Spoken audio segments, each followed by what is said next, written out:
titled Recent Trends in Renewable Energy Sources and Their Integration to Smart Grid. The COVID-19 pandemic has changed education forever. Education has changed dramatically across the globe with the distinctive rise of e-learning and digital platforms. This one-week short-term training program is a testimony for this. I take great pleasure in acknowledging the presence of Dr. G. Jayakrishna, co-convener, HOD and professor of the EEE department. I also acknowledge the presence of Dr. Srilata, principal St. Peter's Engineering College. And at the same time, I would also like to thank our college secretary and correspondent, Mr. T.V. Reddy, for being present with us on this occasion. I now take the prerogative of welcoming the epitome of discipline, dedication, and immense hard work, Dr. B. Brahmaya, convener, controller of examinations, and professor, Department of EEE, to give the inaugural address.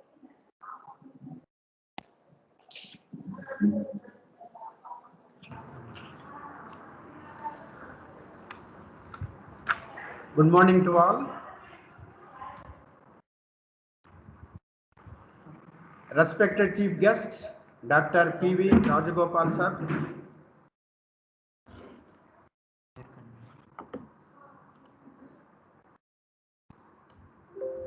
Respected Chief Guest, Dr. P.V. Rajagopal sir, Retired General Manager, BHEL R&D Hyderabad. Respected Secretary, Sri T.V. Reddy sir, respected Principal Dr. Srilata, Faculty of EEE Department, my dear participants, a very good morning to all. I extend a warm welcome to all to this short-term training program on recent trends in renewable energy sources and their integration to smart grid. I thank the authorities of AICTE for sanctioning this short-term training program. Energy is vital input for economic growth in all sectors.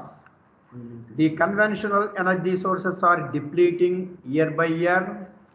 Pollution is increasing due to consumption of conventional energy sources. So we have to search for alternative energy sources. The alternative energy sources are nothing but renewable energy sources. Pollution is less in renewable energy sources. Due to less pollution, quality of life is increased. In this 6-day short-term training program, most of the resource persons are from IITs, NITs, universities, and industries. They are discussing recent trends in solar energy, wind energy, geothermal, tidal, and biomass energy systems. Renewable energy generation is user-friendly and compatible with the environment. Smart grids are necessary for existing grids to accept power injections from all distributed renewable energy sources to enhance economy and efficiency of the operating electric power networks. Smart grid automatically mitigates power outages, service disruptions, and prevent power theft. I request all the participants to utilize all the sessions to the maximum extent. Thank you one and all for giving me this opportunity. Thank you. Thank you so much, sir, for the inaugural address. May I now take the honor of introducing the chief guest of the session, Dr. P.V. Rajagopal garu. Dr. P.V. Rajagopal is a BTech from NIT REC Warangal. He has a PhD degree from IIT Bombay, Mumbai. He is now the chairman, PES, IAS, PELS Joint Chapter, IEEE Hyderabad Section, India. His publications include 3 patents and 12 papers. He worked in BHEL corporate R&D at Hyderabad for more than 36 years and retired as additional general manager, Power Electronic Systems Group. He held many senior level assignments in new product development, innovation and technology development, market development, and so on. Development with BHEL. He was also part of the team responsible for starting and developing the Power Electronic System Group in BHEL. BHEL is an organization of national and international repute manufacturing equipment for power energy, transmission, and different other sectors in India, and is a Maharatna PSU in India. As project leader, group leader, he was involved in the successful development of various new products like electric vehicles, AC drives, DC drives, and so on.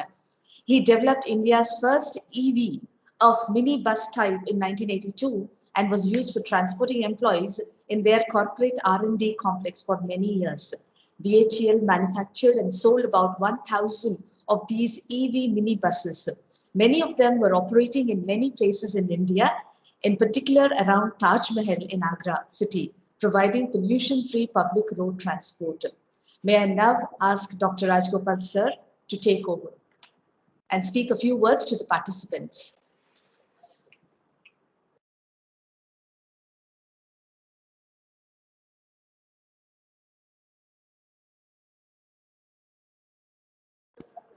Sir, we request you to please unmute yourself.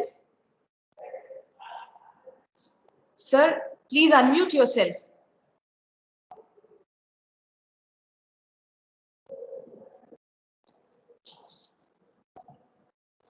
To all of you. Yes, sir, you can start now.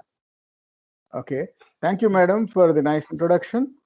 I, at the outset, thank the organizers, especially the college management, secretary, Sri T.V. Reddy Garu, then the principal of this college, Dr. K. Srilata madam, then the convener, Dr. Brahmaya Garu, for giving this opportunity to be associated with you in this program. I'm very glad that the college has chosen a very relevant topic, that is knowing about the recent trends in renewable energy sources and their integration with smart grids. This is a very important topic worldwide and especially in India. I would like to say that India, as it is growing in the economy, there is more and more demand for energy. One of the important things as a growing economy and maturing to an advanced country, we have to be self-sufficient in energy production. And there is an important aspect which India is now focusing, energy security.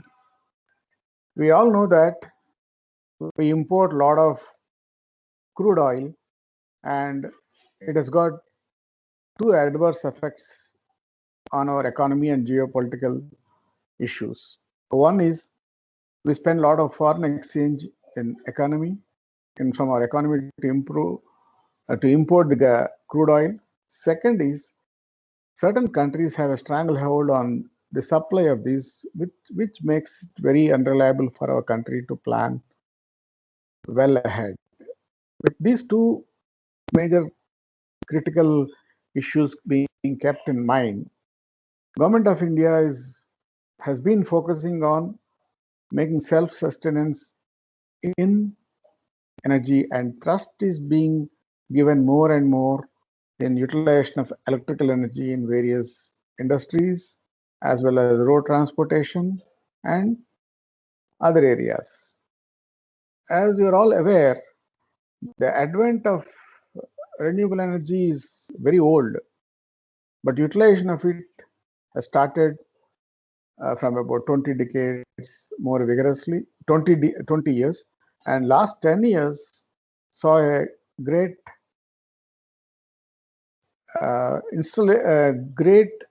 utilization of PV solar based power generation, and this is especially due to the widespread cost effective availability of solar panels. With this also combined with wind energy, there's a great potential in India to utilize these two. Another important area is utilization of waste heat recovery, especially from the point of view of urban pollution created by the dumping of solid waste. So solid waste management is a major issue, and we will hear some of these things in your next few lectures. With all these things in mind, there is a study done by Government of India, Ministry of Power, along with US Department of Energy and other organizations. The study shows various aspects of integration of renewables into Indian grid. There is a report published by Government of India, which is available on the internet. It's called Greening the Grid. And I suggest most of the faculty to read those things so that we know the depth and exhaustiveness with which the study is made, involving various stakeholders like the end users, regulating bodies, GENCOs, TRANSCOs, government policymakers. It's an excellent report. Now, keeping that in mind, after reading that, you can see that what are the various integration issues which are expected and how it is planned to be solved, and what is the readiness of Indian grid to meet this challenge of renewable energy penetration to grid. As you're all aware, Government of India has set a target of installing renewable energy for a capacity of 175 gigawatts by 2030, I'm thinking. Earlier it was 2020, I think it might have been revised 2030. The exact date I'm not remembering, I can see it.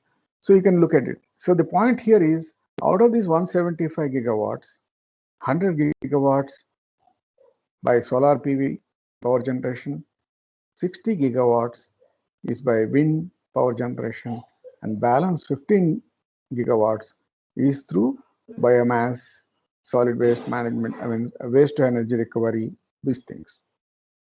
Now, if you see this report, you'll find that the anticipated penetration of renewable energy is the order of around 22% to 25%.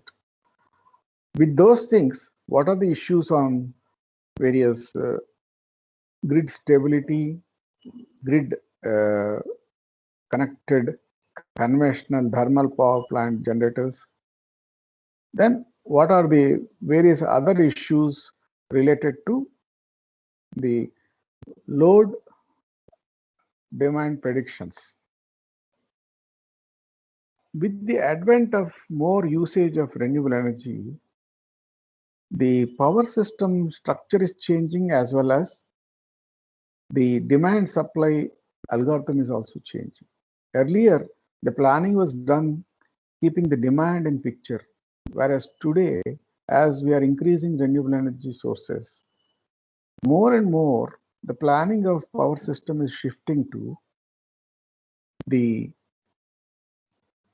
planning of grid power flow based on the generation capacity. That is, instead of demand being the center of focus of planning, asset planning, it is the generation that is the focus. So more details you will learn in the next few days in this workshop. With this in mind, world is working how to make the renewable energy more and more used instead of the conventional fossil fuel based coal or oil based power generation.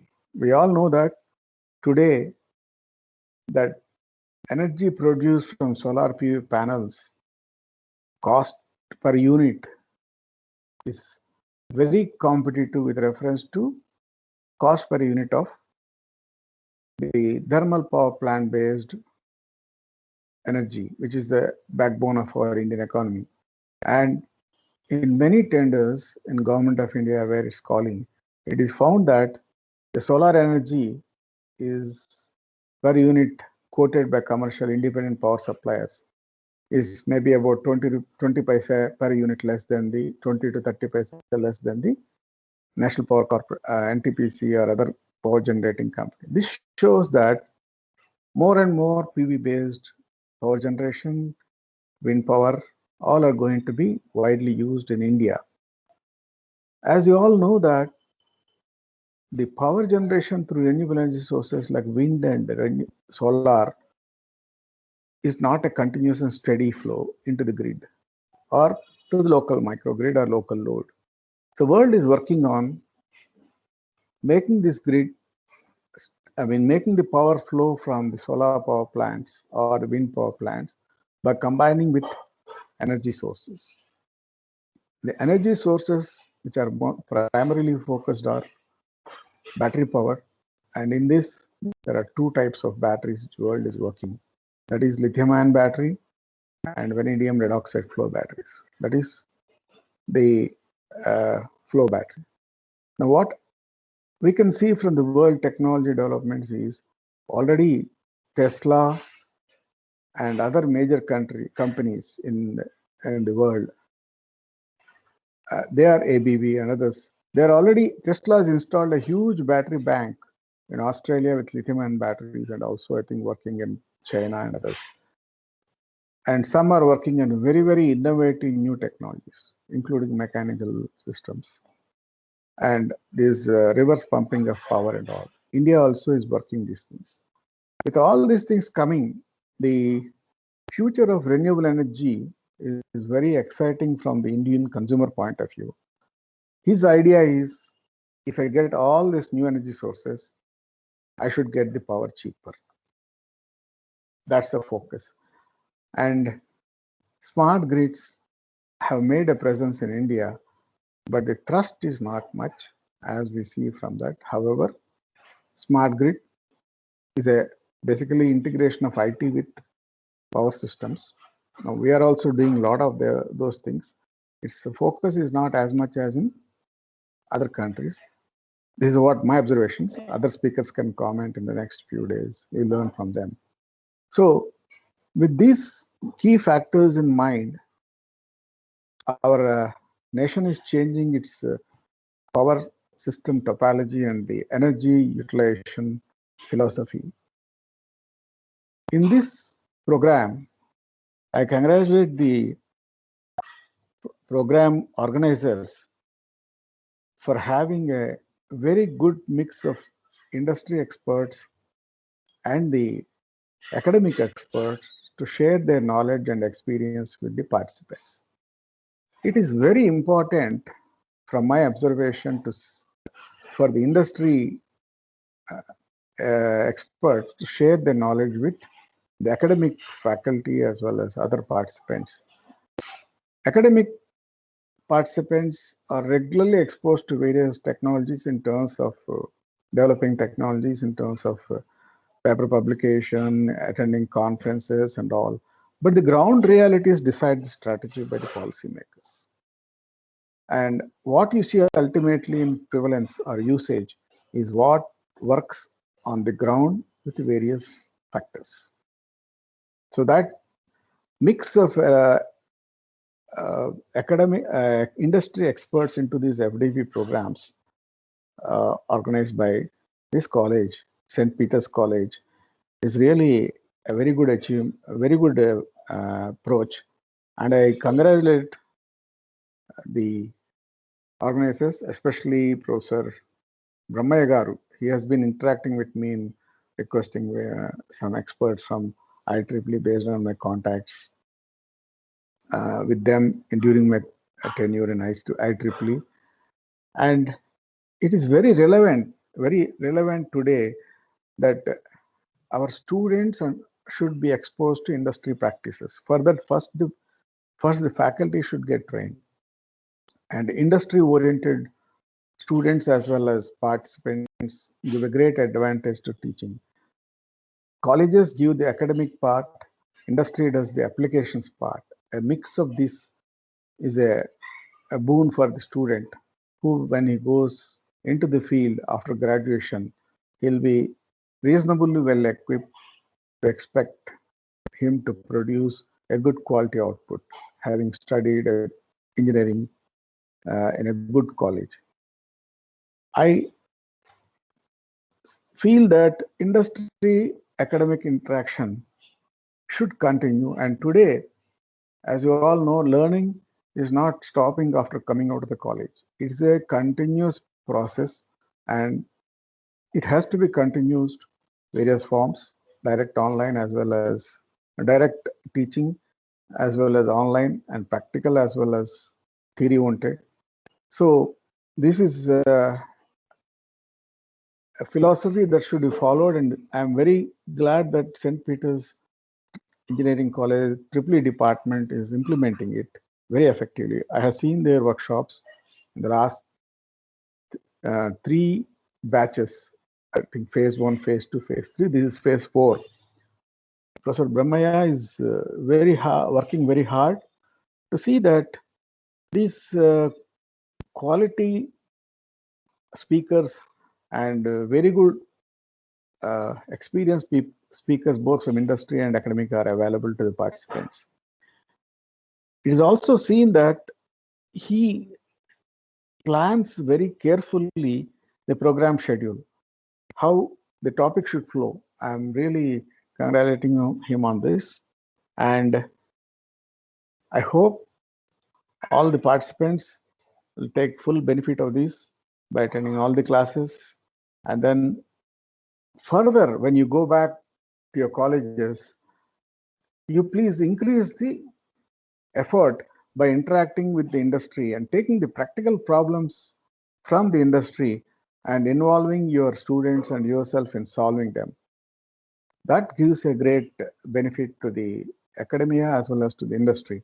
Industry also will be happy that they are getting good manpower support as well as the expertise of the teaching faculty with their simulation capabilities and other areas. So with these few words, I wish the workshop an excellent success and wish the participants happy learning ahead. Thank you very much. Thank you for the opportunity. Thank you, sir, for a very enlightening and thought-provoking message to all our participants. It is indeed an honor to have you as our chief guest for this session today. And may I now take the honor of introducing the speaker of this session, Dr. Abdul Ghafoor Sheikh. Dr. Abdul Ghafoor Sheikh Saab is a BTech gold medalist from Electrical Engineering, REC Warangal, currently known as NIT Warangal. He completed his PhD from NIT Warangal in the area of wavelet-based power system protection schemes. He has served the industry abroad for 5 years since 1991, handling utility operation, automation, control, and instrumentation. He has joined academics in 1997 and served various faculty and administrative positions in engineering colleges affiliated to Acharya Nagarjuna University and JNTU in engineering colleges, years before joining IIT Jodhpur in the year 2013. At present, he is working as an associate professor at IIT Jodhpur in the Department of Electrical Engineering. He is the convener of undergraduate programs. He is the winner of Excellency Award in Teaching at IIT Jodhpur. His first PhD, supervised at IIT Jodhpur, has been awarded with the C.V. Raman Gold Medal for its significant contribution in the area of power quality. He has published more than 50 papers with reputed international journals and conferences published by IEEE, IET, Elsevier, etc. He is also the reviewer of journals published in Elsevier, IET, IEEE. His areas of research include power system protection, power quality mitigation, predictive maintenance, ML and ASP applications in smart grid and smart cities. Sir, I now hand over the session to you. Over to Dr. Abdul Ghafoor Sheikh, sir.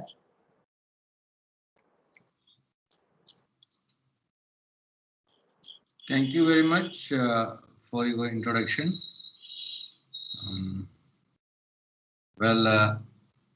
We now start the session. I have been asked to give a talk on various renewable energy technologies, and it's a scenario in India. So Let's move to the presentation. I don't know. I'm using this one for first time. Where to how to share this sharing? How do you share the screen?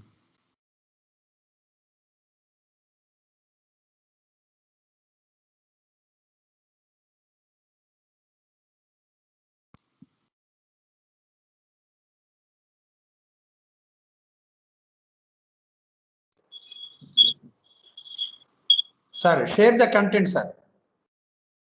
And where is that one located? Participants the show conversation. Here, show participants. There is a Yes, show sir. conversation. Camera up to Where is the it? mute More symbol. action. Up to More the share content. After the mute symbol, sir. after After the mute symbol. After the mute symbol, sir.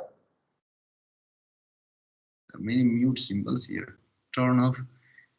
Show background effects. After the mutes, I'm using this one for first time. I don't know. After this mute symbol, there's camera. No, sir. Share content. Share content, sir. After mute symbol. Other side, sir. Camera is one side. That is other side, sir. Okay. The show participants. There's a one. Okay. Okay, sir. Okay. Show conversation. I could Yes, see sir. that. Show conversation. I don't know. Show participants. I can see here. Raise Now, hand. sir, please. Now Okay. you can share.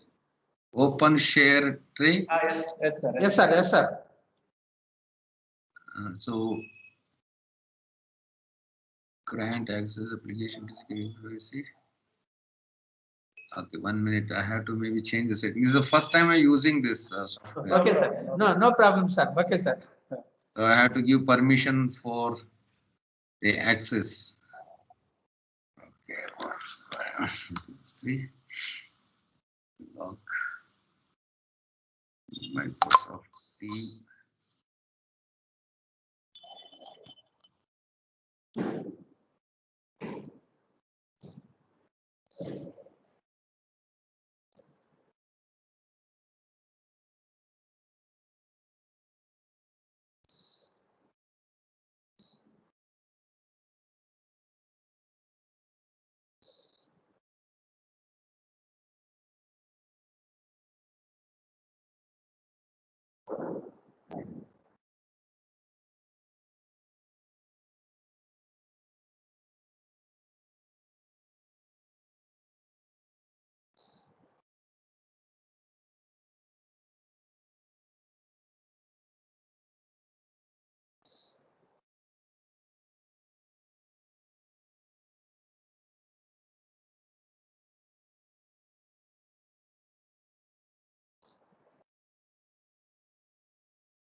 Can you turn on this option? Only organizers Yes, sir. and presenters can share. Yeah, not able to. Sir. Not able to get, not able to share the screen. That's what I'm telling. Sir, after mute symbol, sir. More actions. After mute, I have one, but it is not accessible to me. It's Yes, saying sir. you are a Yes, presenter. I can share content and. Yes, sir. Yes, sir. Given, sir, a presenter. You are a presenter. Now it is allowed. Okay. Now I will do it. Okay, now it is No allowed. problem, sir. So desktop window. I don't know. Screen one.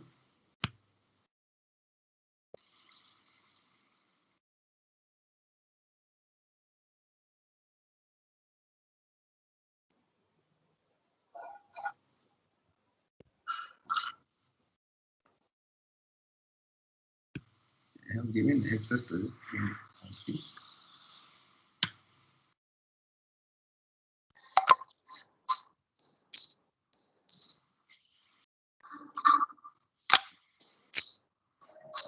Problem is, this is security level is very high for this MacBook.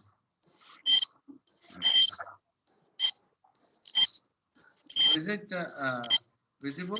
My screen is visible to you? Yes, yes, sir. Yes, sir. Shall I go and start now? Yes, sir.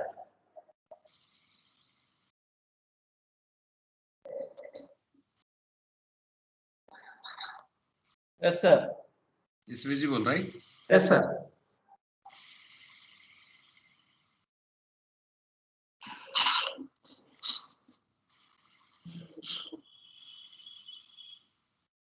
Start presenting it. Okay. Good morning, everybody. I'm sorry for the interruption. Renewable energy sources and integration to the grid, and the in the scenario of nation. Okay. Why do you require? Why are you looking at renewable energy or the new energy sources? Okay. The first thing is because of this fossil fuel, there's a lot of gas emissions. This leads to health issues. First of all, we have the environmental concern. Health issues as cancer, heart attack, organ damage, neurological issues, because it produces a lot of particles which really interfere with your damage your health condition. Okay, and the second problem is global warming. So the observation made in October 2018, CO2 is at 407 ppm, increased by 90 ppm in the last 70 years. Okay, global warming, if you look at, it's 1.1 degrees centigrade, 200 years. The ocean acidification and rise in sea levels up to 3.2 millimeters each year. Decrease in the ice sheet at the poles.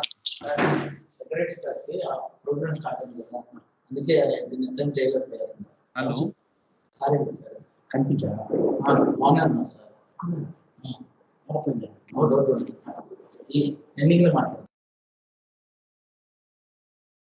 I see there is some cross talking. Hello. Hello.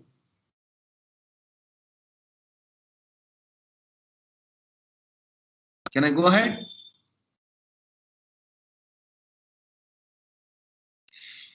And the decrease in the Arctic ice at rate 13% each decade, and retreating of glaciers. The second one is the reliability. Once the conventional power plant is shut down because of some reason, it's because of some fault, so you have to, it takes a lot of time and it is expensive, and things would be become expensive. And the economy, the cost here in renewable energy sources, the cost of the fuel is zero. So that's how, if you are looking at the cheap energy, electrical energy, so renewable energy is one of the solutions. Okay. So what are the various renewable energy sources? So what is, first of all, a renewable energy? A limitless energy source that causes no or low emission of carbon and has a zero fuel cost. This is what. Okay, almost the cost is, you can say, negligible. Of course, biomass, we have some fuel cost. So what are the sources, resources? The renewable energy resources are solar energy, wind energy, hydropower, ocean, biomass, and thermal energy. So we look into these technologies one by one. Once we look at the benefits of renewable energy. The benefits stated by IRENA is, first one is employment. There is a lot of increase in the improvement in the employment when people had started exploring the renewable energy sources. The health concerns, of course, have started reducing, and then resilience is a best part of best feature of the renewable energy sources. And access to energy, there are many islands which are deprived of the utility grid because the cost of laying a distribution network or transmission network is going to be very expensive, especially in the islands where the population is low and consumption is low. So we'll see these benefits one by one. The benefits in terms of employment, if you look at renewable energy, provides significant and growing number of jobs worldwide each year. 10.3 million people are employed so far till 2017. And this is driven by rising investment. So people have started investing on renewable energies. That's why people got opportunity, employment. Other reason for the growth is the rapid fall of cost and technological improvements in government policies. So government policies are encouraging for more and more renewable energy installations and the developments in the technology. So this also causes increase in employment. Because the cost is falling down, so the people are investing more and more on. It also leads to employment. In terms of health, wind and solar hydropower produces little or no air pollution. Technologies such as biomass, geothermal do emit some pollutants,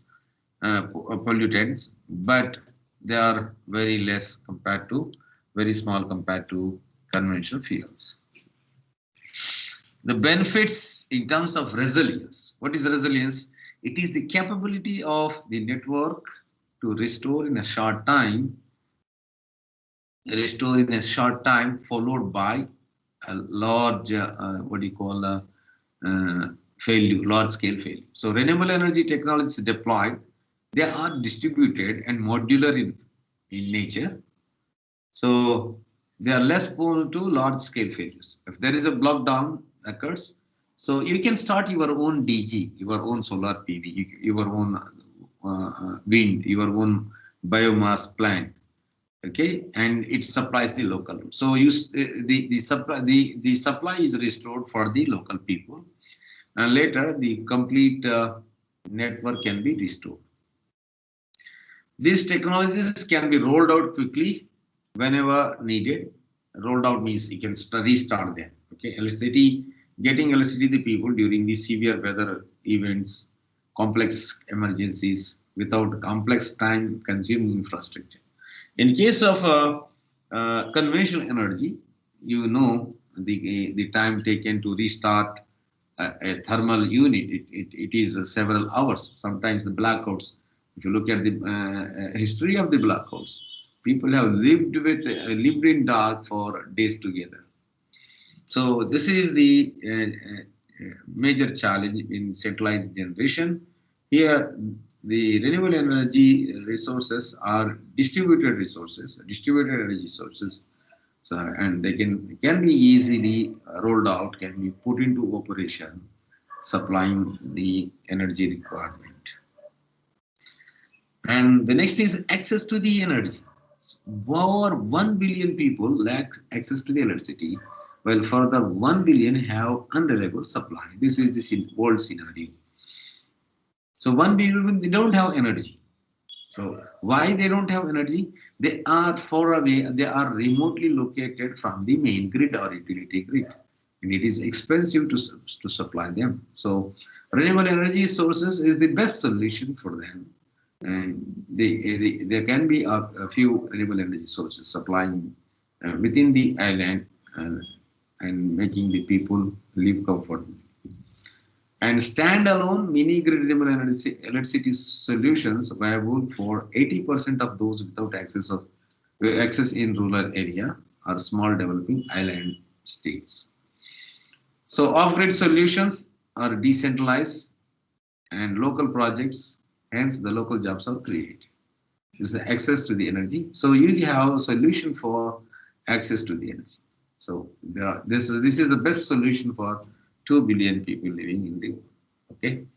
If you look at the renewable energy global scenario, at the end of 2019, global renewable energy capacity is 2,537 gigawatts. This is as per IRENA organization, International Renewable Energy Association. So this is the 2019 status, 2,537 gigawatt of renewable energy is being has the capacity of the renewable energy is 2,537 gigawatt. Hydropower accounted for the largest share. It is 1,190 gigawatt. Wind and solar energy accounted for the most of the remainder. That is 623 gigawatt and 586 gigawatt. These are the wind and solar. So the largest share is the hydropower. So other renewable energies, the 124 gigawatt is bioenergy, 14 gigawatts of thermal, plus 500 megawatts of marine energy or ocean energy. This is the contribution or the contribution of renewable energy sources from various forms. Okay. If you look at the Indian scenario, this is we have the fossil fuel is 53.4%. It is the data is as on 31st March 2020. So, and the renewable energy content is 36.2%. This is what. So others are diesel, lignite. So among the renewable energy, 36.2%. We have large hydro, 12.3%, wind, 10.1%, solar, 9.8%, biopower, 2.7%, small hydro, 1.3%, wastewater is 0.04%. So this is the Indian scenario, overall scenario. Let's look at the solar energy. If you look at the solar energy, it has two forms. One is thermal, other one is photovoltaic. Heliogen is a company. It has announced for the first time it is producing a concentrated solar thermal energy which can produce a temperature of 1000 degrees Celsius. How this solar thermal energy is produced? So we have, if you look at the picture, so the light, the rays are collected and they are concentrated at a point where we have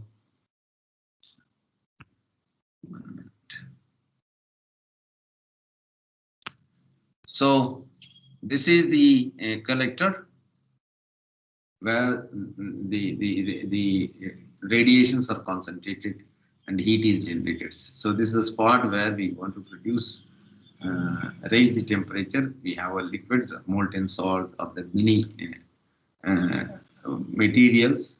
So this is further used to raise the temperature of water, produce the steam. So solar dishes can be used to capture and concentrate direct normal radiation from sun and coupled with a string of engine to convert concentrated heat into the electricity. OEC is working with BARC Mumbai to indigenously design and develop a 2 megawatt electron beam down concentrated solar thermal power plant. The plant is under construction in Mehsana, Gujarat state. The other popular one is solar PV. So material used here is polycrystalline silicon material is used. So when when the photons strike the surface of that, so electrons are produced, the holes and electrons, they get separated and they travel in opposite direction to contribute to the electric current. Gallium arsenide and metallic chalcogenides, and also other materials are used here. You might have heard the efficiency of a solar PVs are around 15%, and the integration level is also 15%. It is important to know you cannot integrate as much as you like into the grid, because there will be challenges. Okay, so people are working on the materials to enhance the efficiency. Years, but recent advancements have So greatly let's, improved their look at the efficiency video. and electrical output. Enough energy from the sun hits the Earth every hour to power the planet for an entire year. Here's how it works. You see, sunlight is made up of tiny packets of energy called photons. These photons radiate out from the sun, and about 93 million miles later, they collide with a semiconductor on a solar panel here on Earth. It all happens at the speed of light. Take a closer look, and you can see the panel is made up of several individual cells, each with a positive and a negative layer, which create an electric field. It works something like a battery. So the photons strike the cell, and their energy frees some electrons in the semiconductor material. The electrons create an electric current, which is harnessed by wires connected to the positive and negative sides of the cell. The electricity created is multiplied by the number of cells in each panel and the number of panels in each solar array. Combined, a solar array can make a... So if you look at the Indian scenario, this is the cumulative capacity that's built from 2010 to 2020. Now the present capacity is 36,627 megawatt as on 31st March 2020. So we have in India 300 clear sunny days, and the energy what we expect is 5,000 trillion kilowatt per year. This is what we can produce, kilowatt hours per year. This is the capability or the so the solar energy available in the single year exceeds the possibility of energy output of all the fossil fuel energy resource in India. So this is the capability of India in terms of solar PV production. If you utilize all solar, this is you can replace the fossil fuel plants. So how do you integrate this solar PV to the AC system? There are how do you utilize this solar PV generation? So the first one is PV direct. PV direct is you connect this PV is directly connected to the load. So, for example, the best examples for them are irrigation pumps. Okay, you have irrigation pumps in the in your farmhouse. So electricity is generated and directly given to the DC pump, DC motor, which is coupled to probably a centrifugal pump or other type of pump to lift the water and rather sprinkling it to the fields. So this is one configuration. Here you don't have any backup. The other one is off-grid system. In off-grid system, it is independent. It is independent of grid. So it is not at all connected to grid. You may have one generator as optional because the solar power may not be always available. And if you have battery backup also, not necessary that all your battery backup is capable of supplying all the loads. And if you supply all the loads through battery backup, it's going to be expensive. So that's why we have solar power plant, solar panel, and then solar panel. Then we have a charge controller to charge the this battery, and we have an inverter here. This inverter supplies the load. So you may have one generator which is connected to the inverter and can be used for supplying load and can be used for, so it used for battery charging. It has no connection with the grid. The other one is grid tied system without battery backup. I'm sorry, there is a correction here. There is no battery backup here. I'm sorry, this is not there. Okay. So here we have a solar panel and we have a charge controller. And then it is connected to the inverter.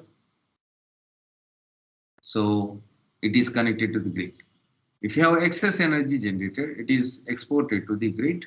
We have a smart meter here. This is the smart meter. So it records your import and export. If your generation is less than the load, it takes energy from the grid.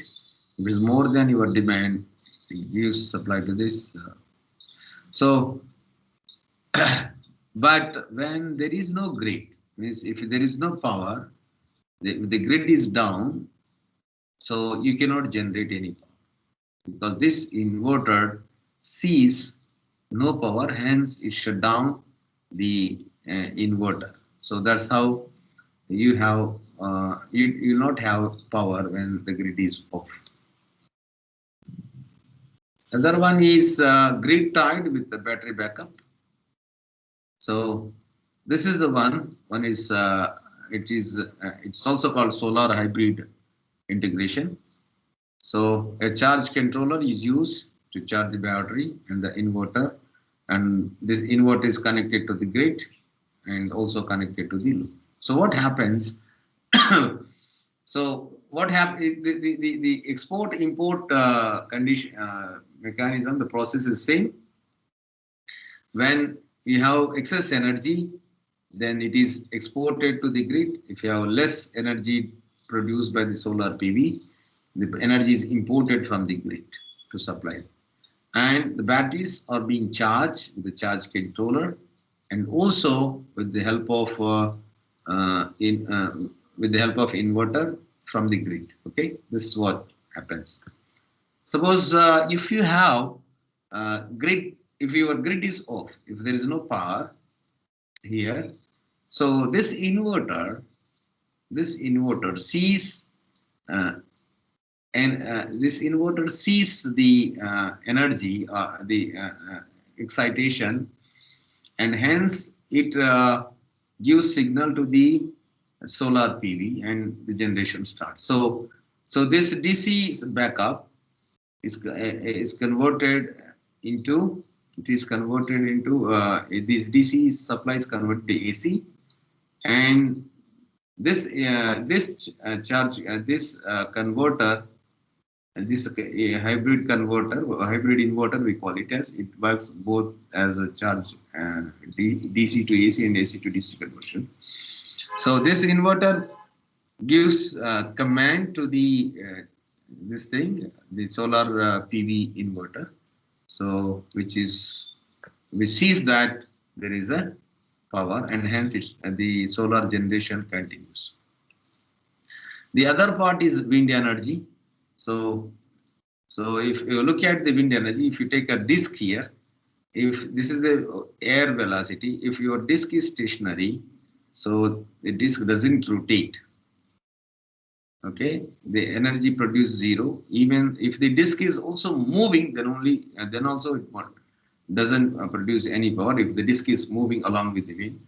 But if disk has some perforation and it produces thrust and then it starts rotating. If you look at this, so the power, the velocity of the wind should be non-zero at the output of the disk. Okay, so maximum power is derived when the wind velocity at the exit is 2/3. So maximum power is produced when the airflow leaving the disk is 2/3. So, and then there is a Betz limit. The maximum power that can be extracted from it is 0.59. So number of blades, if you increase the number of blades, so it acts as a perfect a wheel which has no holes, and then it produces no output. So people have tried with 2 blades and 3 blades. So whether now the generators, the wind turbines have either 2 or 3. More the blades, so as the speed increases, the wind that uh, coming out of that turbine is have low speed, and hence the output generated is low. So speed limit, higher the speed, higher is the blockage of air, hence the power is less. So that's why people restrict the number of blades to 2 or 3. How this energy is produced? The power produced by this is the can be written as kinetic energy per second is half mv square, you know. So dm by dt is the mass at which the rate of change of mass. So if you take the rho as the density of the air and u as the velocity, you can see the output, the power output is proportional to cube of the speed. So the power produced by wind turbine is proportional to cube of the speed, and there are 2 speed limits. One is minimum speed. So that minimum speed is 3 to 4 meters per second. If you have a speed less than 3 to 4 meters, it doesn't rotate. And beyond, there is a cutout speed, maximum speed which at which the power can be safely produced is 25 meters per second, and this is the output at that speed is called rated power output.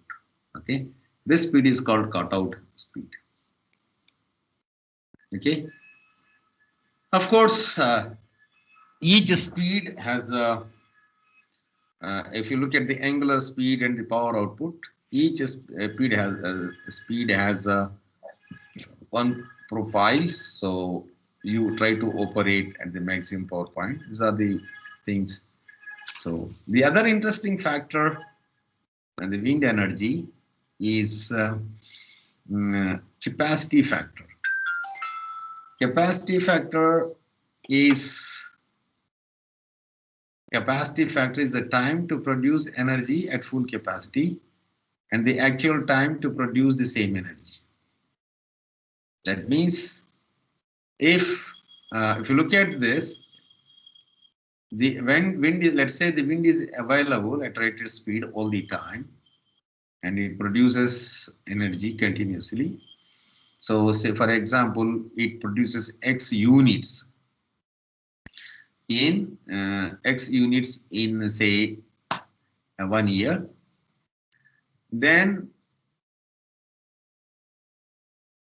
the capacity factor is 1. Capacity factor 1 means it is running, producing to its rated power all the time. Okay. So how this is important? The capacitor factor gives you the utilization of the capacity of the wind energy. So the capacity factor, if you look at the graphs, the capacity factor is a point. If you look at the figure, the capacity factor is 0.3. Capacity factor is 0.3 here. Inside, offshore, it has maximum. If you place, if you move away from the coast, sea, you can see the capacity factor is decreasing. That's what one has to observe. So the capacity factor will be very, very small if you keep these wind turbines in your the domestic area where the people living, because there will be a lot of obstacles of air due to the constructions. So best thing is that best option is to have the plant, offshore plant, which has a large, highest capacity factors. Okay. So there are several types of wind energy generators. One is geared ones, which has a gearbox, and then the capacity, it has a gear drive, means this is the wind turbine, and it has gearbox and is connected to the generator, and then whatever frequency, whatever you produce, that is converted to the required frequency to integrate with the power system. Okay, this is the scenario. So geared ones are small in capacity. Generally, they are used for high-speed turbines. So direct drive systems, it has no gearbox. The capacity is large and they are low speed. For example, as the number of poles, 120 F by P is the synchronous speed. If you're looking at a higher speed, lower speeds and produce same frequency, NP by 120. So the number of poles required is large. So the diameter of this generator would be large. So it is directly connected. The generator is directly connected to converter, and converter is connected to the grid. So there is no gear here available. So this is one type. If you coming to the integration, the types of generators and how they are connected. So one is type 1. It has a gearbox. You have a synchronous generator, maybe induction generator, and we have capacitors for, let's say, for the compensation, and we have transformer. Okay, so it runs at a speed.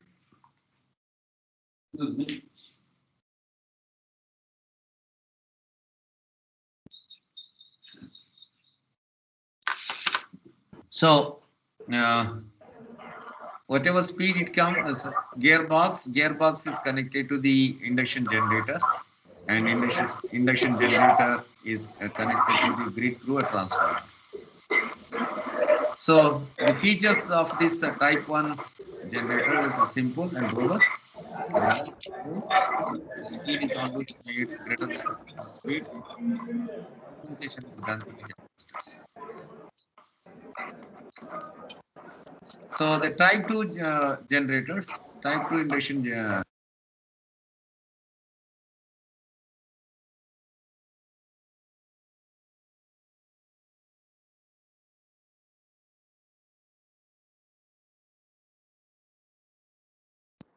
Sir, can you unmute, sir, please?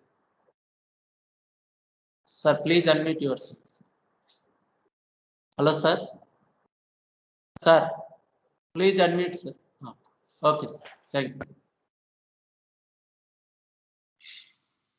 So let me go. Okay, sir. It was unmuted. It was muted by me just now. No, sir. No, sir. There is disturbance coming, so that to unmute all, once again we need to. Okay. So here in type 2, the difference between type 1 and type 2 is there is a control. The control is through the rotor speed, and the speed can be changed only 10 plus or minus 10%. Here the speed is maintained always greater than the synchronous speed, such that the generator acts as an induction generator and injects real power to the grid. However, the capacitors, they are used here because the induction generator consumes reactive power. It generates only the real power, and hence we require compensation. The compensation is done through the capacitors. There is a type 3. Type 3 is basically it's a popular one. It has a gearbox. It has an induction generator, a transformer to connect to the grid, and there's a back-to-back converter. So here we use slip power control. Okay, 30% of our power flow is through the converter. Active and reactive power can be controlled. So here we are not using any resistors.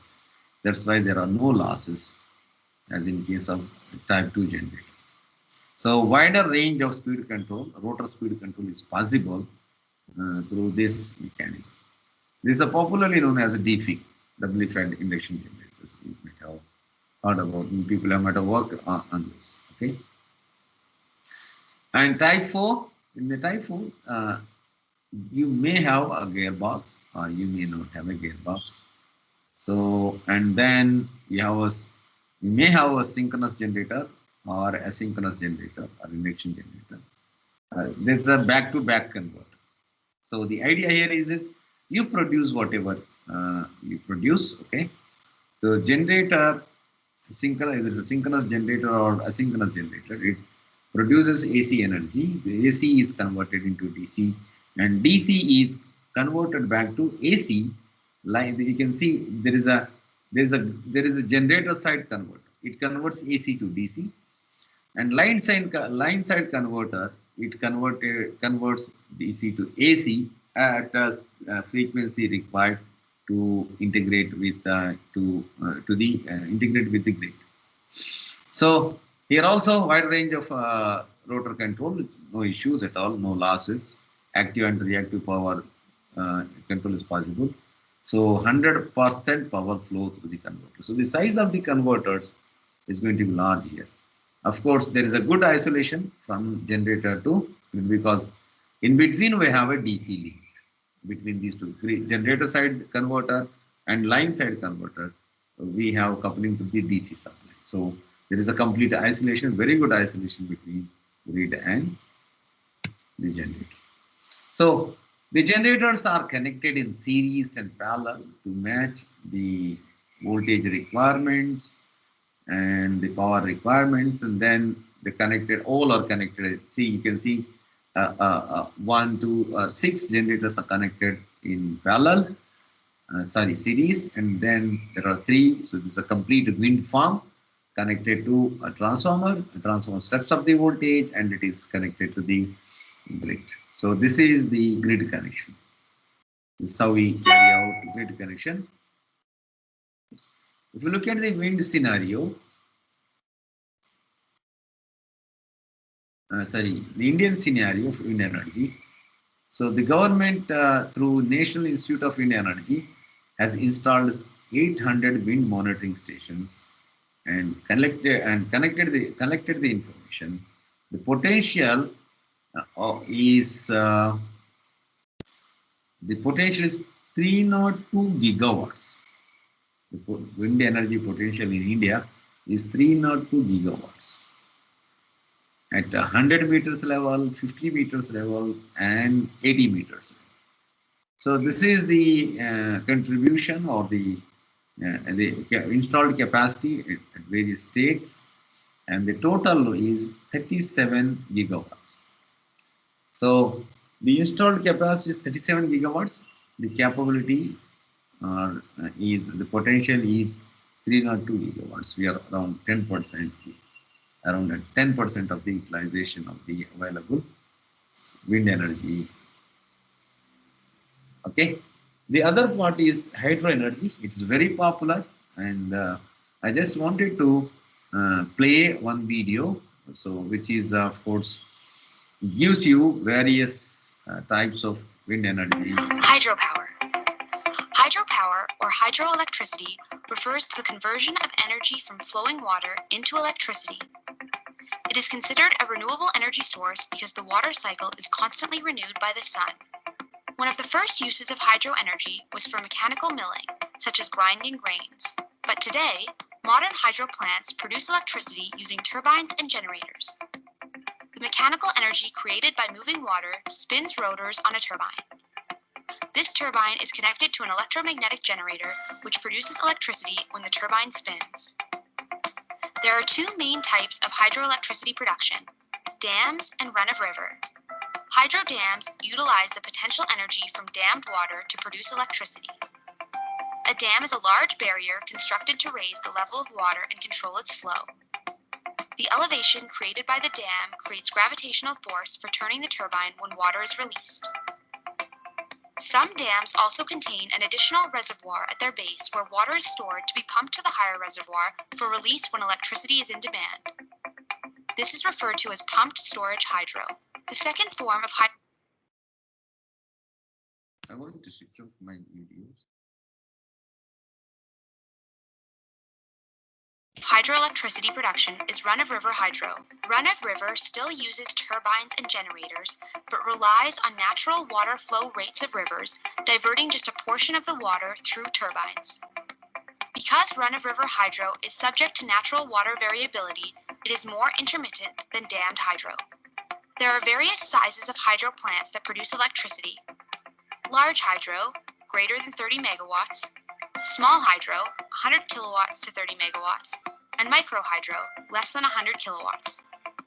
The Hoover Dam in the United States is a whopping 2,074 megawatts, which is enough to serve 1.3 million people. Of all renewable energy sources, Hydropower holds the largest share of worldwide electricity production. Hydropower has several benefits. It is a cost-competitive form of electricity, even though the initial building cost can be high. It is quite reliable compared to other renewable options and pairs well with other sources as it can be used as base load power. In some cases, dammed reservoirs can also help with flood control and be a reliable water supply for communities. There are also some concerns with hydropower, especially when it comes to large dams. Damming a river has a major impact on the local environment, changing wildlife habitats, blocking fish passage, and often forcing people in riverside communities to move out of their homes. In addition, dam failures can be catastrophic, claiming the lives of those living downstream. Hydro plants are also not completely free of greenhouse gas emissions. As with most forms of energy, carbon dioxide emissions happen during construction, particularly due to the large quantities of cement used, and plant matter in the flooded areas makes methane, another greenhouse gas, as it decays underwater. That's hydropower.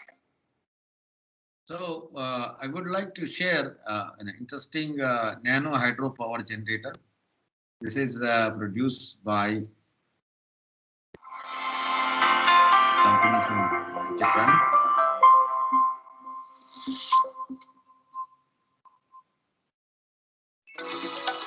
It's not just the lights that brighten our city streets at night.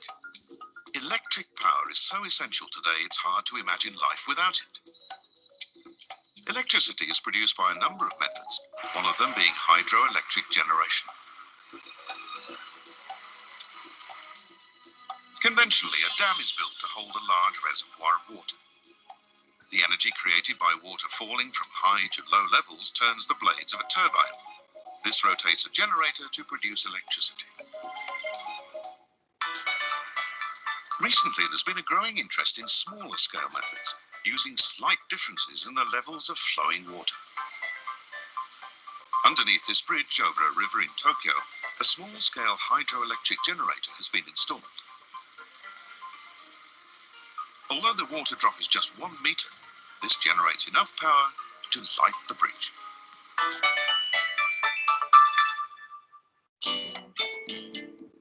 Enna is a city in Gifu in central Japan.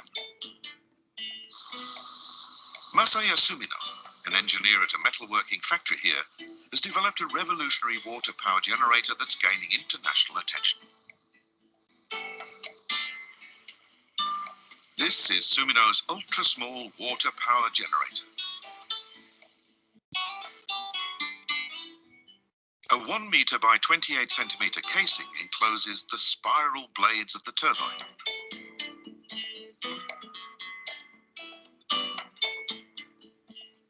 All flowing water has energy, and I always thought it was a shame that we weren't fully using this resource. That's what inspired me to come up with this concept for utilizing unused energy from nature. Weighing just 18 kilograms, this is the first ever generator of its kind that can be easily carried by one person. It's already being used in roadside irrigation channels to power street lights and for electrifying fences to protect farmland.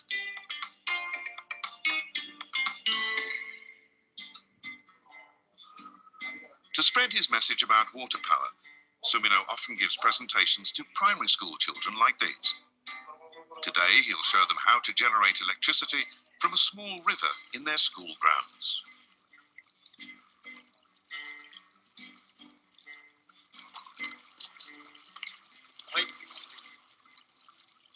Okay, now I'm going to put it in the water. His generator works even with the gentle flow of this tiny stream. The spiral blades are angled, so they rise slightly towards the upstream side. A 15 centimeter high metal plate blocks the stream. This makes the water run over the top of the plate and flow down through the spiral blades.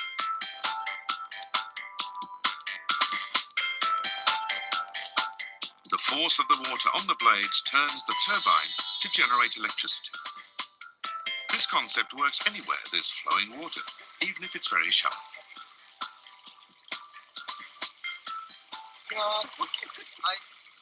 Three, two, 1. Now! So these are there are interesting ideas being developed in terms in the area of hydropower generation. So India's hydroelectric power potential is estimated to be 148,700 megawatt. This is 60%, the 60% load factor. As on March 31st, 2020, India installed the utility scale hydroelectric capacity of 40,000 megawatts. It is 12.3% of total utility power generation. So additional smaller hydroelectric plants like runoff plants and others, okay, mini plants, micro turbines.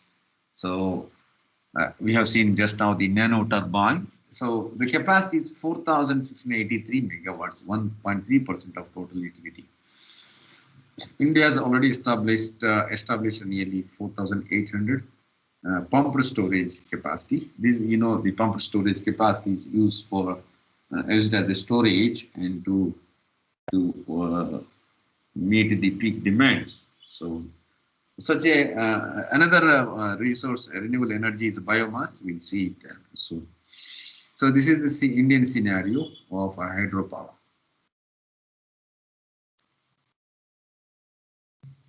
And the fourth one is ocean energy. The tidal energy is converted into electrical energy. The wave energy is often used to. This energy is used to power the desalination plants, where the seawater is converted into drinking water.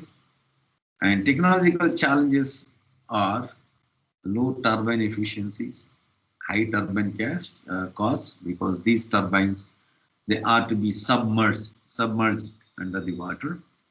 So unavailability of grid connection at potential sites. So when they are installed there in the sea, so the grid should be available.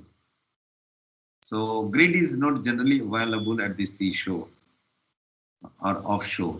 So we have to bring in. So this is also one of the challenges. Of course, lack of experience and unpredictable environmental changes. So we don't know when the tsunami or when the disasters, like when the tide levels are going to change and all. So let's look at this. Where there is ocean, there is tidal force. The incoming and outgoing tidal effect occurs at different times along a coastline. This means there's always a time where the tidal force is active.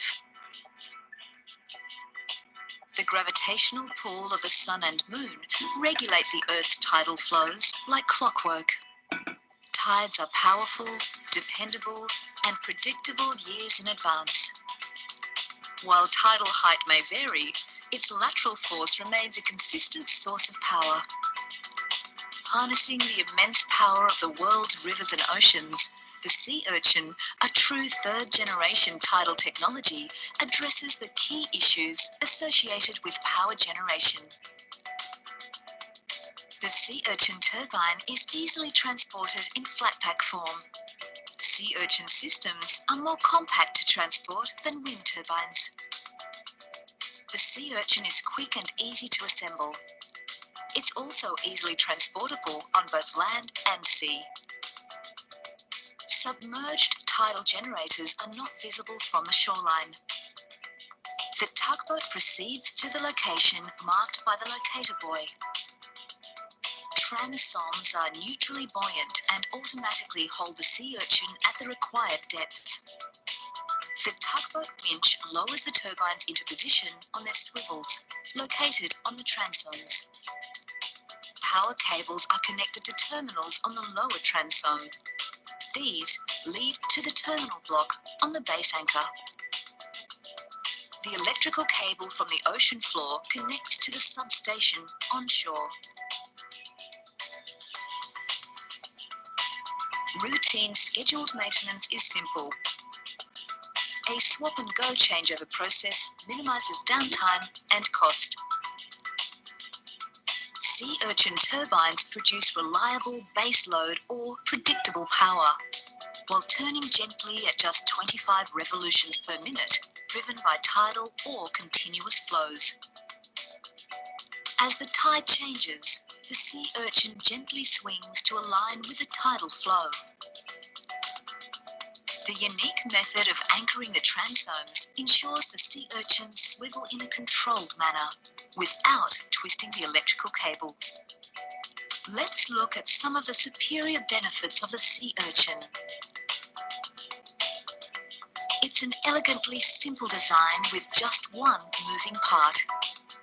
It's manufactured from readily available commercial-grade composite materials, just like materials used in boat building. Sea urchin is around half the cost of competing marine generators to manufacture, install, and maintain. Power is produced with zero carbon emissions and no noise pollution. The sea urchin is safe for marine life, allowing them to pass through the gentle, slow-rotating turbine. Protection shields can be fitted at the front. Within the next 10 years, tidal energy will become a major renewable energy source and a viable alternative to baseload coal power. So there is another form of, another idea to extract the ocean energy. This is a tidal one. The water of the oceans of the world is almost always in motion. Hardly ever interrupted, waves break at the coastlines, sometimes strong, sometimes weaker. There is an enormous energy potential that is available round the clock and free of charge. A potential that, if fully exploited, could satisfy 40% of the worldwide demand for power. This equals the output of 700 to 800 nuclear power stations. Voith Hydro WaveGen is developing technologies to convert this inexhaustible energy into electric power without the emission of harmful greenhouse gases. The operating principle of this wave power station is as simple as it is ingenious. An enclosed chamber has an opening beneath sea level, which allows water to flow from the sea to the chamber and back. The water level in the chamber rises and falls with the rhythm of the waves, and air is forced forwards and backwards through the turbine, connected to an upper opening in the chamber.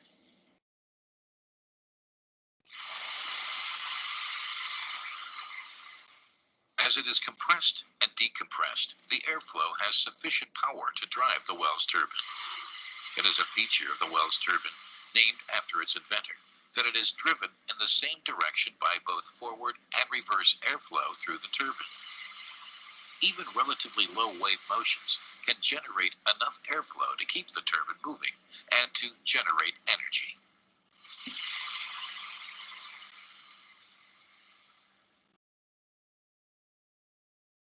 This is how easily energy can be generated with a wave power station, day and night, all year round, as long as there are waves. The world's first power station of this kind was put in service as early as November 2000 on the Scottish island of Islay and has been feeding power to the grid ever since. Voith Hydro WaveGen is convinced of the commercial potential of wave energy. We are certain that our wave power stations can make a significant contribution to supplying the world with climate-friendly energy. So the ocean energy in Indian scenario, if you look at, there were two ideas. One is to use the turbine. Other one is you use the water tides to compress the air and then use it to drive the turbine. So there were two ideas of utilizing the ocean energy, just you have seen. In India, we have a long coastline of 7,517 kilometers. And this is an attractive attraction for the development of marine energy or ocean energy.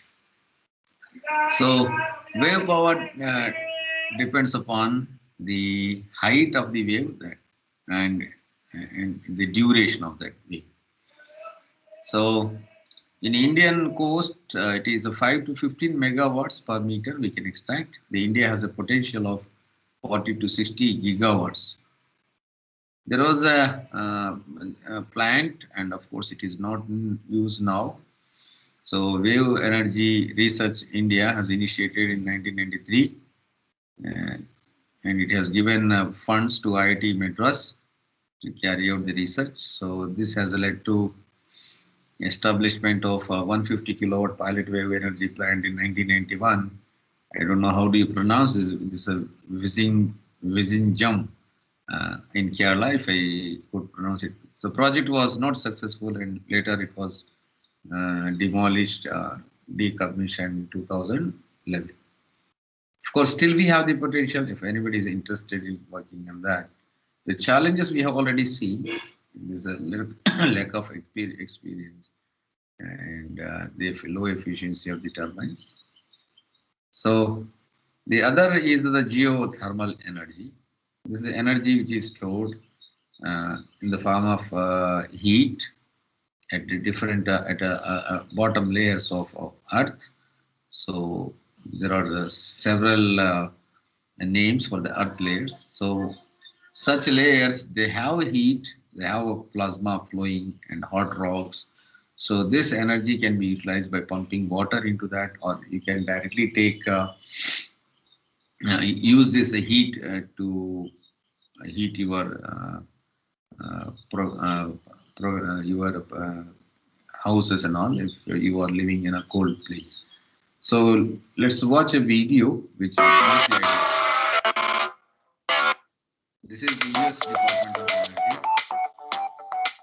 You may have relaxed in a natural hot springs pool, or seen the old faithful geyser blasting hot water into the air in Yellowstone National Park. But have you ever thought of where all that heat comes from? Well, it comes from deep beneath the surface of the Earth, and it's called geothermal energy. And we can use it to generate clean, renewable electricity.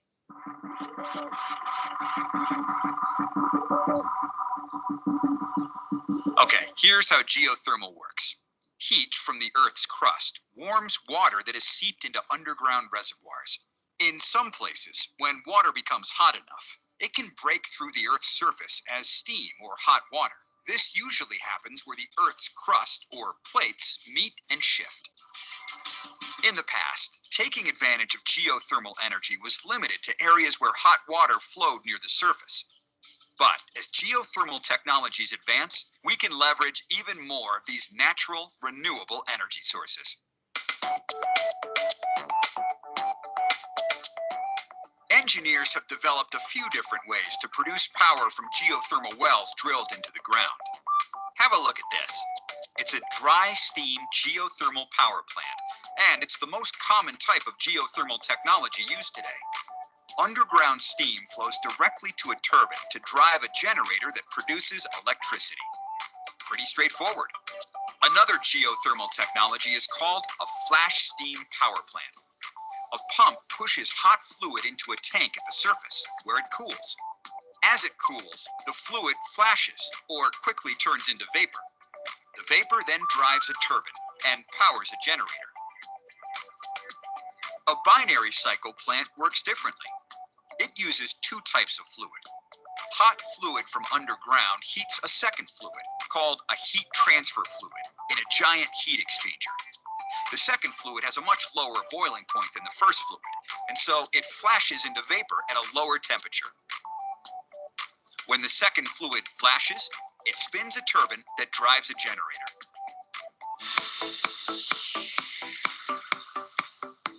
The environmental benefits of this clean, round-the-clock, renewable energy source are substantial. Low emissions, small physical footprint, and minimal environmental impact. The few byproducts that can come up are often re-injected underground. Geothermal energy can also help recycle wastewater. In California, wastewater from the city of Santa Rosa is injected into the ground to generate more geothermal energy. Some plants do produce solid waste, But that solid waste may contain minerals that we can remove and sell, which lowers the cost of this energy source. The U.S. Geological Survey estimates that untapped geothermal resources in the United States, if developed, could supply the equivalent of 10% of today's energy needs and cut our dependence on fossil fuels. In fact, electricity generated by geothermal energy already provides about 60% of the power along the Northern California coast, from the Golden Gate Bridge to the Oregon state line. Geothermal energy, helping to push America toward energy independence and a clean, renewable way to meet our growing energy demands. So this is the Indian scenario, seeing how the thermal energy is utilized to drive the turbine. Both the methods you are seeing how the vapor is produced. This vapor is in turn is produced to utilize to drive the turbine. Okay. So India has a reasonably good potential of geothermal. The potential of geothermal provinces can produce 10,600 megawatts of power. Thermax is a company. It's a man in Pune. So entered the agreement with the Icelandic firm. I don't know how to pronounce this. This is a Reykjavik Geothermal. It's a company, I believe, in Scotland. It's working with that. So Thermax is planning to set up 3 megawatt pilot project in Puga Valley, Ladakh. So the potential sites, of course, so far there are no geothermal plants working and there's no installed capacity. There are Puga Valley, the potential sites, one Puga Valley in Jammu and Kashmir, and then Tatapani, Chhattisgarh, and Godavari Basin, Manikarag in Madhya Pradesh, Bakreshwar, West Bengal, Tuwa, Gujarat, Pune, Maharashtra, Jalgaon, again Maharashtra. These are the potential sites. People have made the survey and identified these sites. They can be generation using geothermal energy. So the other one is biomass energy. Biomass energy, it has one part of one form of conversion of energy, one way of conversion, which is you age them, you put the wet and you produce the gas out of the biomass. It's one way, and that gas can be utilized to run the turbine after burning it. So that's one way. Other one is that you grow the biomass. When you grow the biomass, this biomass absorbs the carbon from the atmosphere. And this biomass, when it grows, you dry it, you cut it and dry it and use it for in the boiler. Okay. Of course, you may question now that, so you are producing again carbon. Yes, we are producing again carbon. There's an emission when you burn this biomass. But the amount of carbon production, emission, the amount of emission by burning this biomass is going to be less than what the biomass absorbs when you grow the biomass. Means the biomass, when you are growing, it is absorbing the carbon from the atmosphere, and it produces less carbon when it is burned to drive a turbine. So the idea here is that you continuously reduce the carbon emission, you decrease the carbon emission, in a cumulative way. That's how the biomass is going to be a renewable energy form. So you can look at how biomass works. Biomass is the name for a range of organic materials that can be used to produce energy. Examples include forestry products, energy crops like miscanthus, also known as elephant grass, and agricultural byproducts like straw. We can generate heat or electricity from biomass in a way that is close to carbon neutral over the material's life cycle. To understand the environmental benefit of using biomass, let's look at how fossil fuels like coal, oil, and natural gas are created. Plants absorb carbon dioxide or CO2 from the air as they grow. When they die, some of the carbon from the CO2 remains trapped in the decaying vegetation. Over millions of years, these buried layers of vegetation are compressed and transform into either coal, oil, or natural gas. The carbon that was removed from the atmosphere is effectively locked underground. Now let's look at two ways you could heat a house. The first example uses a fossil fuel, coal. Coal is extracted from the ground and transported to the house. This process produces CO2 emissions. The fuel is then burnt, providing heat. CO2 from the fossil fuel is released into the atmosphere, increasing CO2 levels. Coal reserves are being depleted and atmospheric CO2 levels are rising. This life cycle is unsustainable. Let's look at a biomass alternative, in this case, wood. A tree grows, absorbing several years' worth of CO2 from the atmosphere. The carbon from that CO2 is trapped within the tree. Firewood is harvested and transported to the house. This process produces CO2 emissions, and we will come back to these later. The wood is burnt, providing heat. The CO2 absorbed by the tree is released back into the atmosphere. New trees are grown and the cycle continues. The fuel is being replaced and CO2 emissions are minimal. This life cycle is sustainable. CO2 emissions from processing and transportation can be offset by growing more biomass than is required for fuel.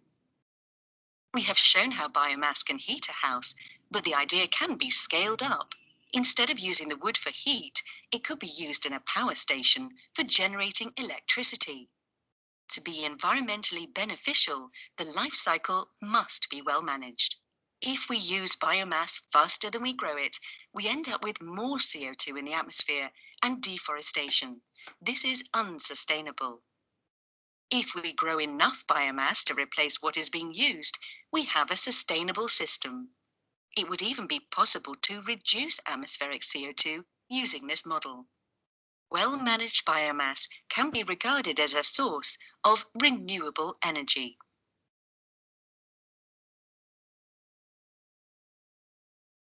So this is the idea how we reduce. You grow the biomass and trap the carbon dioxide from the atmosphere. And that's how you can reduce the carbon emission. So India has a potential of 18 gigawatts of energy from biomass. It's more than 70%. More than 70% of country's population depends upon biomass for its energy. It's for cooking, whatever it is. The leading states of biomass power projects are Maharashtra, Uttar Pradesh, Karnataka, each one having 1 gigawatt of grid interconnected biomass power. So this is a scenario of Indian biomass potential. So, but the thing is that what is the challenge of this? All the sources. So these sources ultimately are to be connected to the grid if you're looking at the reliability of the supply. So the grid should have reliability. So the grid should have power always. But these sources are intermittent sources. They don't have continuous energy production. For example, solar produced in the night. But there is a demand on this. So the reliability is a challenge. So the grid requirement is that when you have renewable energy sources, okay, and you expect two-way power flow. One is from user to grid and grid to the user. When these renewable energy sources are at the user level, user end, consumer end, this consumer, when the consumer produces more power than his needs, so the power should be able to injected into the grid, and the grid should be able to accept it. So bidirectional power flow of energy is essential when you use renewable energy integration. When the consumer doesn't produce, the consumer would like to use the energy from the grid. So this is how it is inevitable to have bidirectional power flow, and the control for the bidirectional power flow is required when you have these renewable energy sources integrated into the grid. This is the challenge. Okay, other one what we expect is efficient electricity demand. Grid management mechanisms are required to reduce the peak loads, improving the grid flexibility and responsiveness. So first, if you look at the first term, the grid should be managed in such a way that you should be able to reduce the peak loads. For example, if you are using solar, everybody is producing solar, okay, during daytime. All the solar plants are down during night time, okay, and this is the case with the wind also. So wind, when wind blows, so you are generating, and when you generate excess energy, so where this energy should go? When you have a peak demand and your renewable energy sources are not producing, how do you meet the demand? Do you go for a new conventional energy source so that I can supply in any time my renewable energy sources are not able to generate? It's not wise idea. So reducing the peak load is a big challenge because these sources are not reliable sources. You cannot rely on them. They produce, there is no doubt about it. So my peak demand, the instant of my peak demand may not match with their generation. So this is a big challenge. So how do I reduce the peak on my load curve? So this is a challenge. And there is an improvement of grid should be flexible. Anytime you should be able to take the power, or anytime you should be able to supply the power to the consumer. So to keep the renewable energy sources encouraged, we should make the grid available to the renewable energy generators. Okay, so that means your grid should be flexible, and you should respond to the demand and the generations very quickly. So the responsiveness is also. So this is the second challenge. Okay, and the third one is interconnection of grid at the regional and national international levels aimed at increasing grid balancing capability. So you should have integration at regional level and national level. International level, of course, doesn't hold good for India, but there are countries like European Union. They have several countries, so there will be tie lines between one country to other country. So this international, what we call international level of interconnection. So technology and procedures to ensure proper grid operation stability and control. It's not the easy check. When you have a lot of generators and you don't know when these generators inject the power, when you don't know when these sources stop supplying the power, and how do you maintain the voltage and frequency?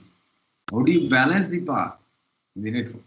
So this is going to be a big challenge. So you have to take care of that. And the other one is to cope up with all this, to match the demand and the generation. So you require a storage capacity such that your grid is flexible, your grid is responsive, your grid is stable. So to satisfy all this, so invariably you have to go for the storage. Okay. So if you look at in brief, so intermittence in the wind and solar energy, of course, you know, it depends upon weather conditions. So there is no choice but to have a storage. So what is the need of storage? What do you require when you have renewable energy sources? First one is balance the demand and supply. This is, and voltage and frequency control in case of demand mismatch, and then peak management. When you have peak energy, use a storage once, and then instead of having a fossil fuel plants, you use storage to meet the demand. And the renewable energy sources, you cannot de-engage them. Okay, you produce, I don't want. Like some of the states in India now, they are saying that, okay, we are not going to import power from your rooftop solar. So then you are not engaging them.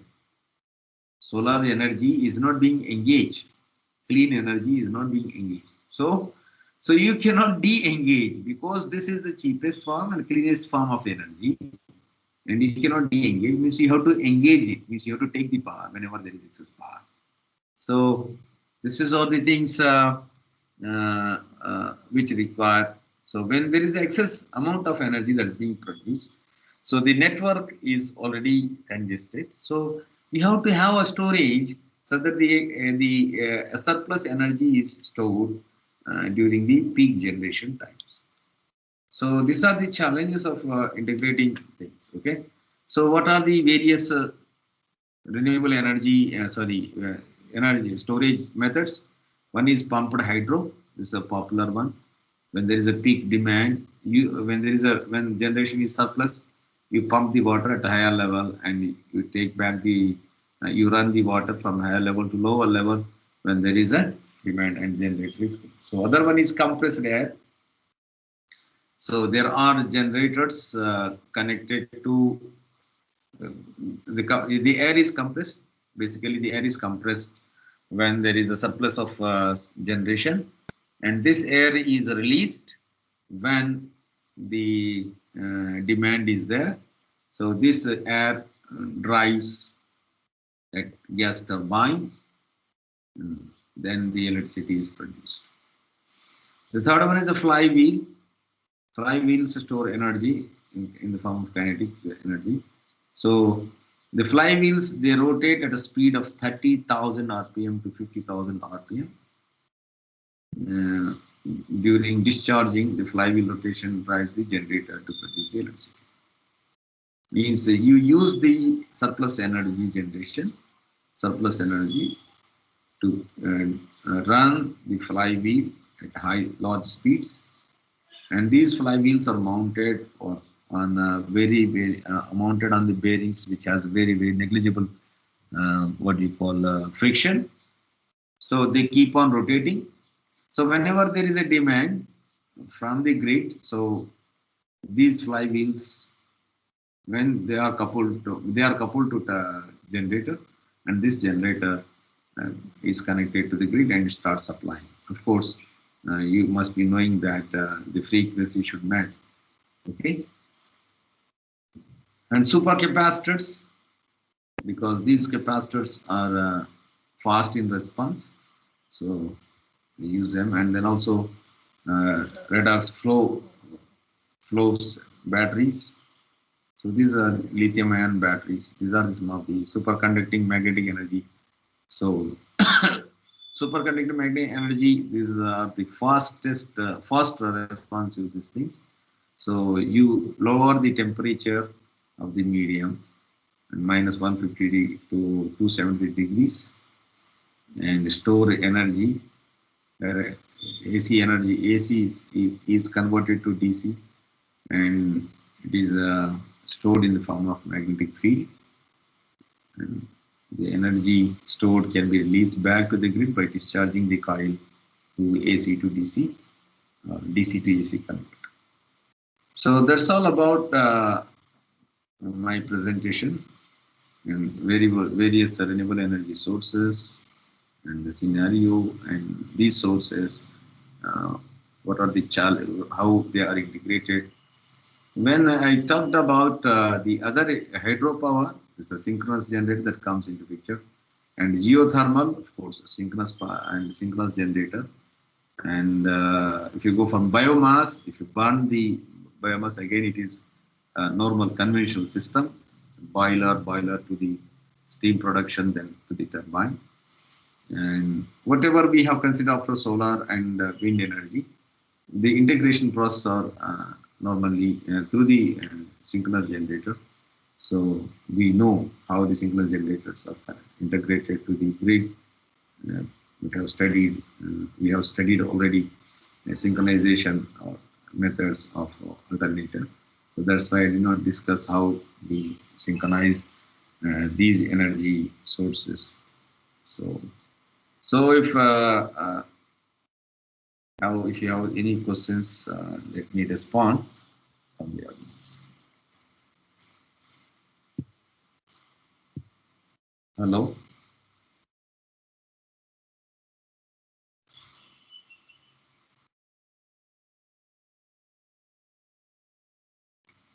Hello.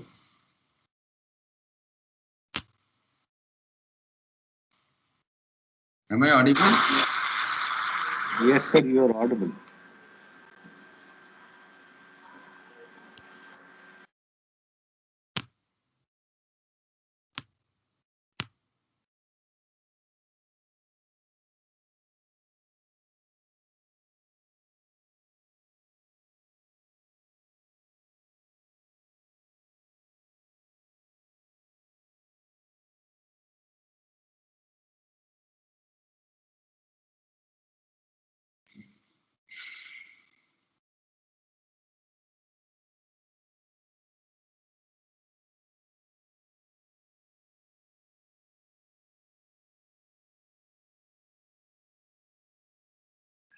Shall I stop sharing?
Professor Brahmaya here?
Let's go.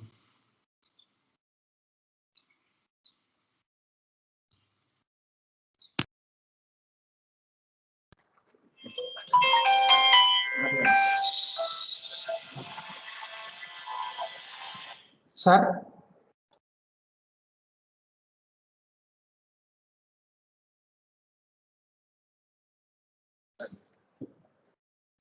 sir, Wait, any queries from the participants? I was waiting for queries from the participant. If they don't have any questions, then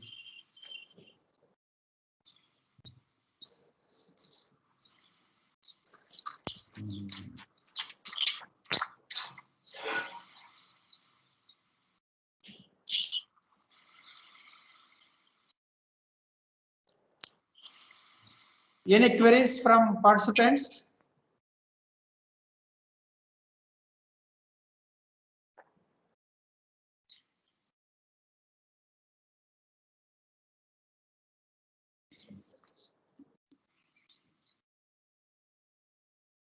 Professor Abdul Ghafoor sir?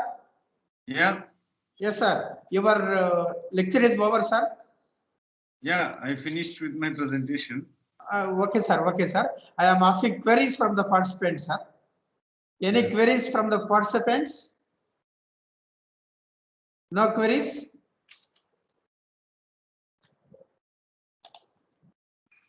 I thank Professor Abdul Ghafoor Shaikh for readily accepting my invitation and sharing his valuable subject. Sir covered energy scenario in India, different categories of renewable energy sources, energy and environmental problems, and their solutions. Sir did cover in detail solar, wind, hydropower, ocean, geothermal, and various categories. Sir displayed videos. The videos are very clear and very informative. I thank Professor Abdul Ghafoor sir once again for readily accepting my invitation and giving his experiences and knowledge to the audience. I think it is very useful to the audience to enhance their knowledge, and it is also useful in doing further research work. Thank you one and all. And once again, I thank Dr. Abdul Ghafoor sir. Thank you, sir. Thank you very much, Professor Brahmaya. So it was nice interacting with you. Okay. Probably as my MacBook also running out of battery. Yes, sir. So shall I take leave now? Yes, sir. Yes, sir. Thank you very much. Thank you very much, sir. For hosting. Thank you. Thank you, sir.